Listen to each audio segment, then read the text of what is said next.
वरना कुर्सी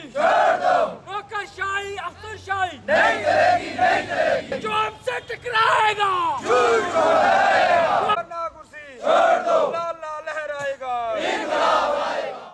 आज का हमारा मुद्दा ये है कि कल जो बजट पेश होने जा रहा है, पिछले बजट में भी हमें नामंसूख किया गया ऑनरेबल गवर्नर साहब ने और फाइनेंस सेक्रेटरी केनविन चौधरी ने। हम यही गुजारिश करना चाहते हैं कि आज हम मजबूर होकर यहाँ बैठे हैं, इसलिए भाषण उन्होंने कल दिया है के शर्मा एडवाइजर गवर्नर साहब ने। मैं उनसे पुरजोर फिर अपील करते हैं तहे दिल अपने साथियों समेत कि कल हमारा फैसला जो है 27 करोड़ 892 रुपये का जो बजट है वो Jammu province PTD casual labour का रिलीज होना चाहिए, वरना कल से बुरा आंदोलन होगा जिसके जिम्मेदार ऑनरेबल सत्यपाल मलिक जी होंगे और के शर्मा जी होंगे और हमारे फाइनेंस सेक्रेटरी